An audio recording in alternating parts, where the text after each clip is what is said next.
Autolite and its 98,000 dealers bring you Mr. Robert Cummings in tonight's presentation of Suspense.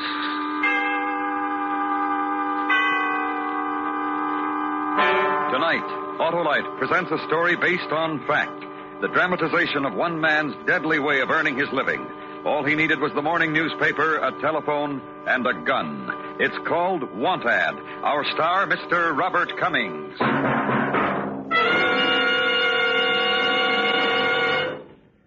Good evening. This is Harlow Wilcox. You, and I mean every one of you, have the opportunity of a lifetime. The Autolite family offers $100,000 to be distributed by you to your church, hospital, favorite local or national charity, heart or cancer fund, March of Dimes, any recognized charity. And it's so easy to participate. Just visit the showroom of any DeSoto, Hudson, Plymouth, Studebaker, Dodge, Willis, Nash, Packard, Kaiser, or Chrysler dealer.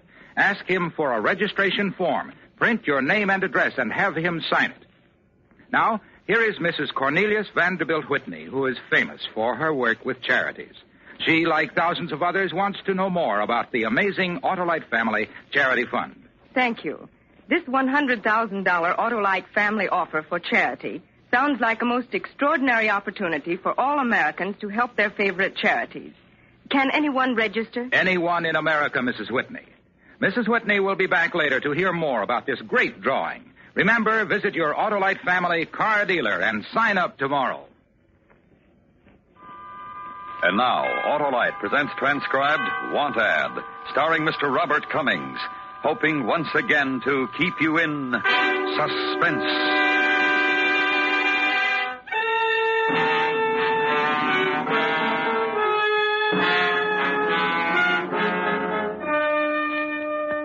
Well, you see, a guy in my line works alone, more or less. At least he should. But when I first got into town, I met a little lady, and after we'd known each other a couple of months, we got married. As a matter of fact, it worked out pretty well. Every morning, she gets up ahead of me, fixes some eggs and coffee. It's pretty nice, huh? The little lady's name is Wilma. Baby. Oh, baby. Through with the funnies? Uh-huh. Do you have to work today? Afraid so. Oh, I was hoping we could spend a quiet day together here. You know, sort of lie around, look at the paper and everything. Maybe you know I'd like that.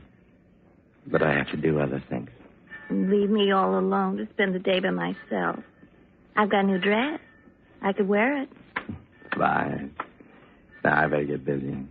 Oh, you just never pay any attention. Well, all right.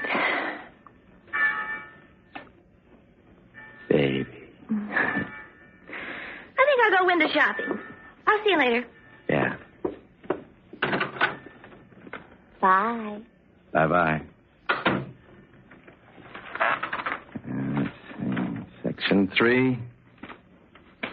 Pages 10 to 17. Now then. K. I. 2. 8. 9. 8. Hello? I'm calling about an advertisement in this morning's paper. Do I have the right number?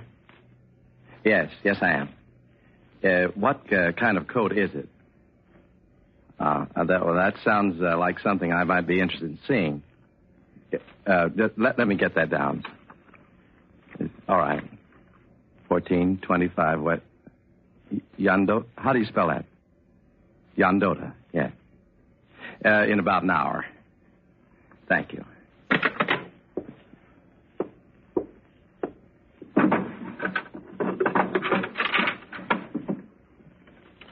One for the money.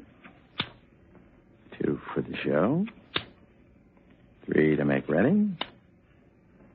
4 to go.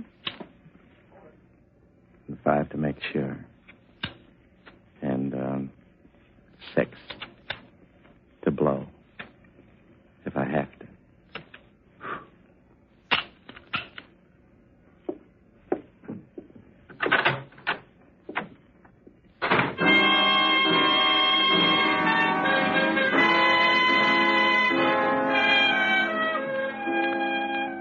How many women can go out and plunk down the kind of money it takes to walk out of a store with a mink coat?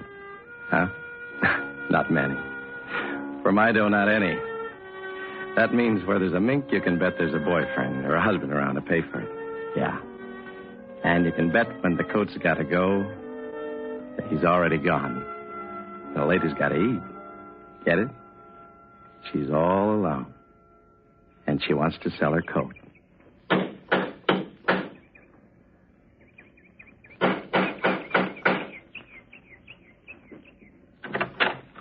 Oh, how do you do? Yes? I'm Mr. Vernon. I called about your advertisement in the paper this morning. Oh, yes, Mr. Vernon. You haven't sold it yet. Oh, well, no, I haven't. Oh, that's good. Now, I don't want to do business with any dealer. I just don't want to be bothered with any dealers. Half a dozen have called me already. I hope you're not a dealer, Mr. Vernon. Do I look like a dealer? Well, I can't tell anymore. They're very clever people. I just want to sell the coat outright to somebody. Not on any contingency basis or anything like that. Just sell it outright. You know what I mean? Yes, I know what you mean. But I'll have to see it before I can make an offer. Well, all right. Come in. Well, I'm Mrs. Phelps. Oh, how do you do? You have a very, very nice home here, Mrs. Phelps. Thank you. Have you lived here long? 2 years. Would you like to step in here, please? Oh, yes, sure. Oh, dear, I've been plagued to death with all kinds of dealers. I don't know how, but some of them found my address without even calling the number I put in the paper. Why, do they do things like that? Oh, they sure do. Let me tell you, they certainly do. Well, there it is. Yes. That's very, very nice. Very, very nice. It's silver mink? Yes. Oh, say, could I ask you to put it on for me, Mrs. Phelps? It'd help me. They see you're about my wife's size. Oh, sure. Well, you can see it cut very full. Yeah. The sleeves are very full, too. See, bat wing sleeves. And cuffs, too. Makes the coat very luxurious. Yes, a lot of coat there. Just a lot of coat, Mrs. Phelps. Well, I love it. I just love it. My husband bought it for me a year ago, and I hate to have to sell it, but, well, I need the money. You can see that it's hardly worn at all. Uh-huh. See? Here, look at the lining. It's all intact. I don't think I wore this coat more than a dozen times. How much did it cost you retail, Mrs. Phelps? Well, Mr. Phelps paid $4,500 for it. These are the insurance papers. Now, you can see what they insured it for. Uh-huh. Now, I'll tell you right now, a friend has already offered me $2,800 for it. I wouldn't think of selling it for anywhere near that. I'd rather keep it. Would you think of selling it for $34? $34? Yeah. Well, that's still pretty cheap. Well, I don't have to tell you that the coat's a year old, $600 depreciation. That's not bad. I could possibly get the same coat for $38. Well, I doubt if you'll get a better offer than $34, Mrs. Phelps. I'm willing to pay for it right now. Well, I'll have to talk to my husband first. Is he here now? Well, he's not home right now, but he'll be here any minute. Could you come back this afternoon, or maybe you could I came to buy the coat now. I'm leaving town this afternoon. I thought you were ready to sell. Well, All right, Mr. Vernon. I'll take your offer. Good. But I don't know you at all. You understand you'd have to give me a certified check, or I'd have to keep the coat until your check cleared the bank. Well, I'll pay cash. I brought the cash with me. Oh. Anything wrong with that? Oh, no, Mr. Vernon. I just didn't expect to sell it so quickly. I still have the box it came in. It's a perfectly lovely box. I'll give you that for nothing. Yes, I would like the box. You know, Mr. Vernon, you are getting a bargain, a real bargain in this coat. I tell you, my husband and I looked almost 2 years before we found a mink that, well, just suited. You know what I mean? Now, you can buy any fur coat, a mink or a sable. I don't care what it is. 30 days later, you hate the sight of it. But this one, your wife will never get tired of. Look, isn't this a pretty box? Yes, it is. Now, you tell your wife to be sure and keep it in a fur storage vault during the warm months. You have to take care of mink. Now, that's all there is to it. Yes, I know. There's Something like this you really got to take care of. Oh, my, I'm glad you came in the morning. I want to take the money to the bank right away. I'd hate to have to keep that much money around the house. I figured you would, Mrs. Phelps, so I won't bother giving you the money. What? But then you won't have to make a trip to the bank or worry about the money around the house. Oh, you mean you want to give me a personal check? I want to give you nothing. Well, you did come here to buy this coat. Don't you want it? Yeah. I want it, lady. Oh, you're a thief. I sure am. Now, don't scream. Don't open your mouth. Oh, don't hurt me. Please don't hurt me. Over there. Go on. Oh. Worth $4,000. 1 year old. Real goodbye. You should have seen your face when I told you I'd give you $3,400 for it. Oh. I'm a thief. Anybody can buy that coat brand new for $2,500. Oh, it'll bring me about 1,000 as shaped in right now. I'm a thief with a gun in my hand, taking what I want. Now, if you figure out what you'd be if you were counting my $3,400. Oh, you're quite a cute kidder, Mrs. Phelps. But then I'm used to people like you. Get in there. Oh, just don't take my coat, please. It's the only thing I have that's worth anything.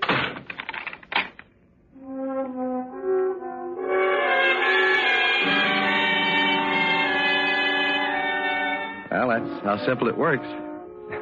I've been in the business for a little while now, and I know a few things about it. Of course, you got to watch your step and be ready for anything that happens, like today.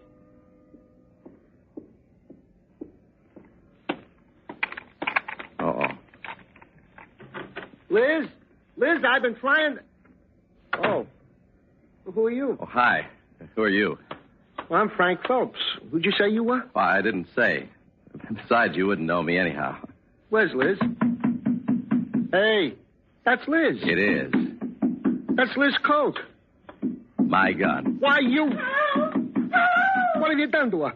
Hey, what's been going on here? Hang on to your hat, brother. You won't get hurt. She's okay. No cheap crook's going to come into my house and pull a stunt like this. I'll show you. Get down! Down! Down! Stay down. Well. You people certainly have something to talk about over dinner tonight, won't you? Yeah.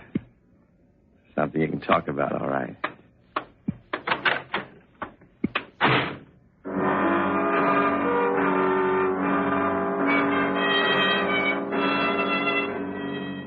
Now, when the hard part's done, and it isn't usually as hard as it was today, the next part is to get hold of a fence who can use a mink coat. Pretty easy. I use Walter myself. He takes the paint out of everything. I don't go to him. Just a little old phone call, and he comes to me. Sorry. Huh? You blew it this time, boy. I don't want this thing. It's too hot. Keep it. What's the matter? You getting touchy? I'm not getting anything. I just don't want to do business with you anymore. No, sir. Hey, now, wait a minute. Get your hands off of me, boy. Get your hands off of me. The smash makes you big time, huh? Is that it? A gun whip turns you into Class A stuff? Hands off of me, boy. The last time I'll ask. Well, no sense in us arguing, Walter. I'm going to try very hard, but I don't think I'm going to like you anymore. You're a killer now. Huh? That guy Phelps died this afternoon. It's in all the papers. Well, he shouldn't have run at me. Is that what you're going to tell the cops when they drag you out of somewhere by the scruff of the neck? No cop's going to do that to me. They always grind off little punks like you, boy. You killed the guy. You beat him to death. You stole his wife's mink coat. There isn't any place they won't look for you, boy. And they know where to look for your kind. They won't stop till they find you. You're gone, boy. Just plain gone. Only you don't know it yet. So long.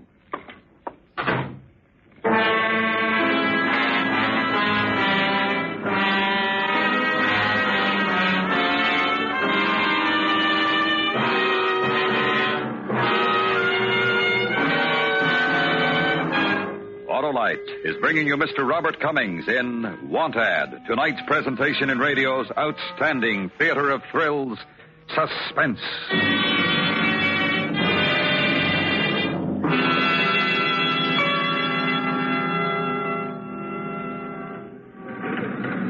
Here you are, Mac. Your Hudson dealers. Thanks, Cabby, and here you are. Oh, thank you. Yes, sir. What can I do for you? Well, I'm Harlow Wilcox. I'd like to get some information on the new Hudson. Tonight, we are privileged to salute Hudson on Suspense as a distinguished member of the Autolite family. And you're saluting a great car. Or I should say cars. Here's one of our three models, the new Hudson Hornet. Only 60 inches high, with that famous step-down design for the road-huggingest ride you ever had. And it has the new instant-action engine with super induction. Mm-hmm. And what model is this? That's the 54 Hudson Wasp. More power, new styling, and a new lower price. And here's that new Hudson Jet, eh? Yes, sir. A new kind of car. Compact, economical, and really low-priced. And, of course, all these Hudsons are equipped with quality Autolite products. Well, thanks for your cooperation. Autolite is proud of its long association with the Hudson Motor Car Company and Hudson dealers everywhere. And now, Autolite brings back to our Hollywood soundstage Mr. Robert Cummings in Elliot Lewis's production of Want Ad, a story based on fact and well calculated to keep you in suspense.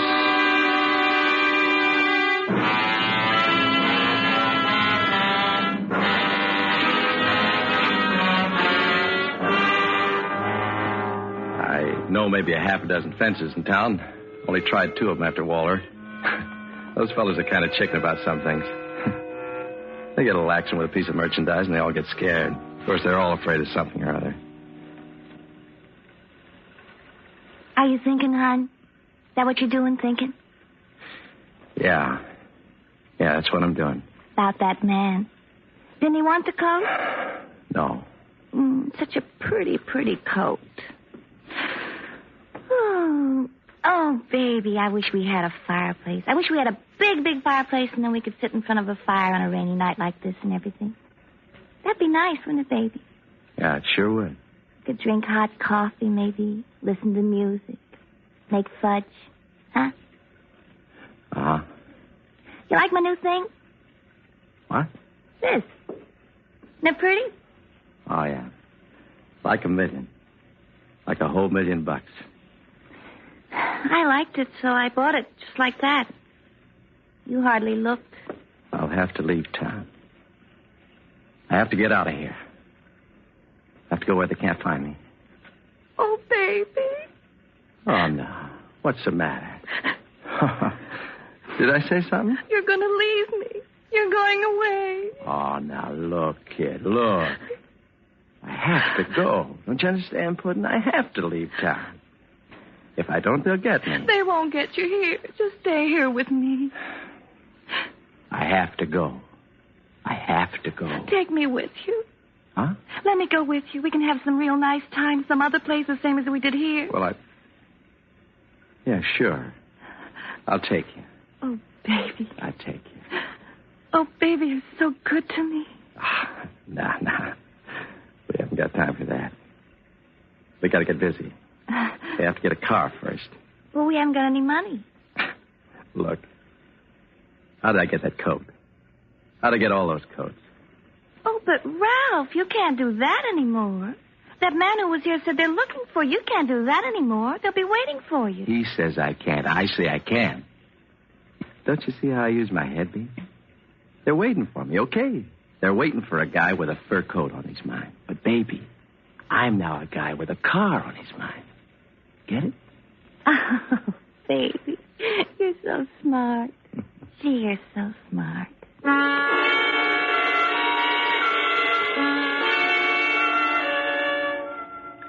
Well, sir, with little old Wilma wiggling around in my arms, I began to go over the new idea with myself. It was pretty good. The next day when the papers came out, I went right to work. Hey, baby, this is the one. Hey, this is the one. Which one is the one? This one, for sale. Like new, late-model convertible private party. I just called. Oh, well, what was the matter with the others, baby? I told you, a man answered on the other calls. This time it was a woman who answered. Oh. It's the same thing. A woman trying to sell a car or a coat. She's alone. No one around. Makes it safer. Oh, I see. Do you like my new hat? Yeah, fine. It's a knockout, baby. Knockout. I wear it in the car. What kind of car did you say it is? Convertible. Big new convertible. Oh, we'll look swell going down the highway in a big convertible. Then we can put the top down. Yeah, we sure can.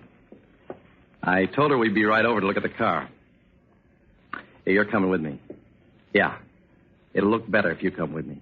There won't be any trouble? I mean, the police are looking for you, aren't they? Baby, you let me worry about the police. There won't be any trouble at all. Just keep your new hat on. Come with me, baby. All right. I'll dress all up.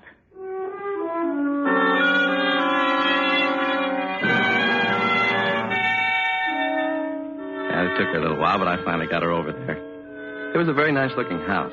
Just the kind of a place where they'd need a convertible to show off a little bit. My me. Wilma thought it was a very nice place, too. Hey, baby. The gum. Oh, juicy fruit. You want some? Take out the gum, baby. Oh. And, I better do the talking, you know. I've been at this kind of thing for a long time now. Yeah, well, you know best. Do I look all right? Yes, well. Hello? Oh, hello. I'm the man about the car. Oh, yes. I'm Mr. Watson. This is Mrs. Watson. Oh, well, come in, please. Well, we'd like to see the car if we could. We're in a kind of a hurry. Well, the car's in the garage in the back. It's just easier to come through the house. Well, all right. This way. Yeah, there's something funny about this. What? If she had a car for sale, she'd have it sitting in the driveway or out front. Not hidden in the garage. After the rain last night, I thought it best to keep it in the garage. I wanted it to look nice to show today. Ah, silly. Come on. But you two are newly married. Oh, no, we... Yeah, we've been married for some time now. You just look like newlyweds somehow. This way.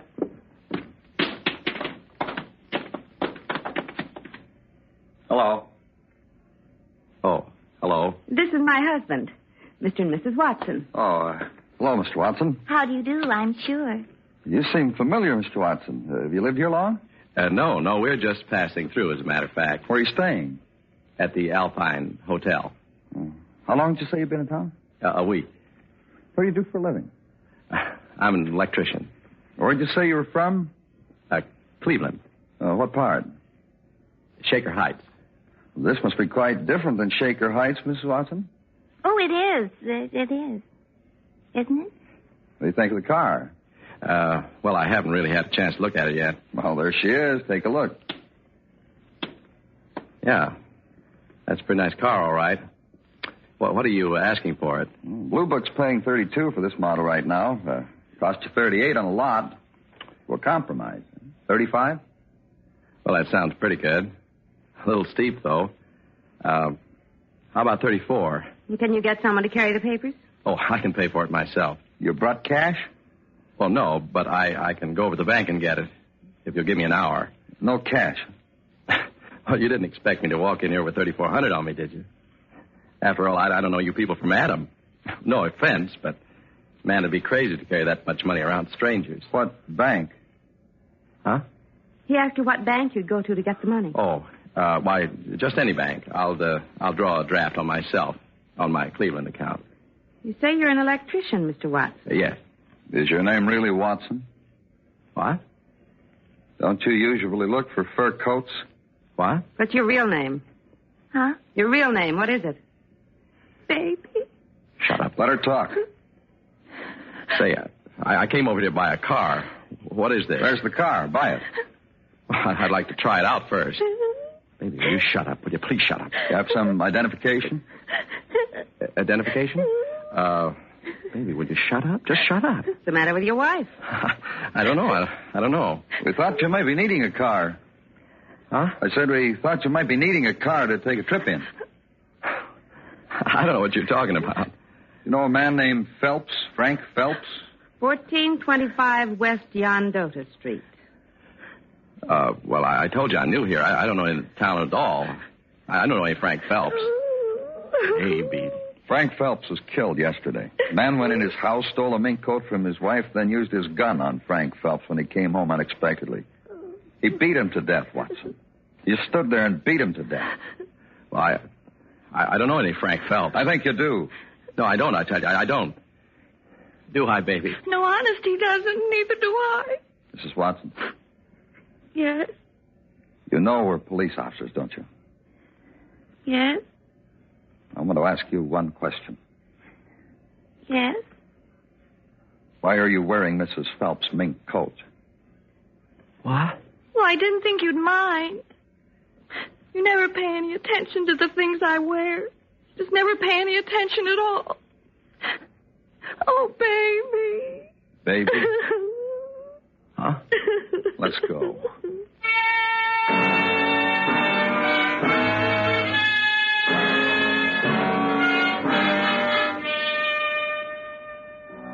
We went. And let me tell you this in case you want to think something over later. Always work alone.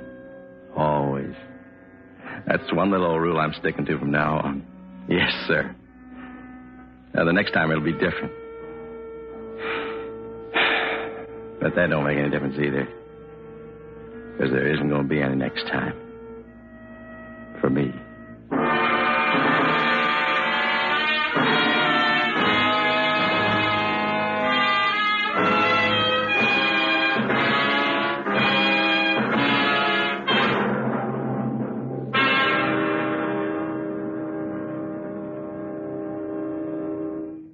Suspense. Presented by Autolite. Tonight's star, Mr. Robert Cummings.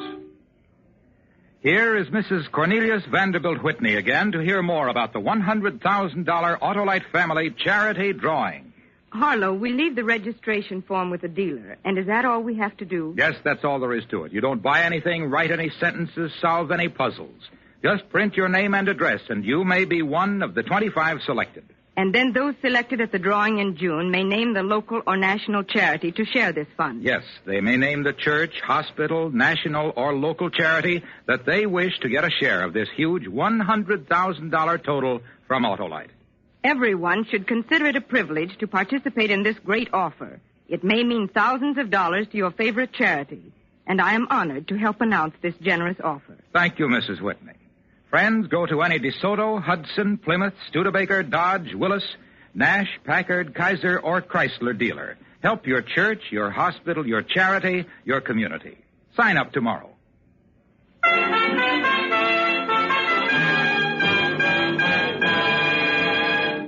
Next week, a lady with a big voice and lots of good humor meets a man with a soft voice and a very sharp knife.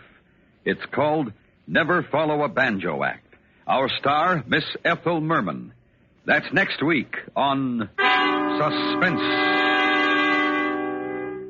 Suspense is transcribed and directed by Elliot Lewis, with music composed by Lucian Morowick and conducted by Lud Gluskin. Want Ad was written for Suspense by E. Jack Newman. Featured in tonight's cast were Mary Jane Croft, Virginia Gregg, Paula Winslow, Larry Thor, and Charles Calvert. Robert Cummings will soon be seen starring in Alfred Hitchcock's Dial M for Murder, a Warner Brothers Color 3D. And remember next week, Miss Ethel Merman in Never Follow a Banjo Act. This is the CBS Radio Network.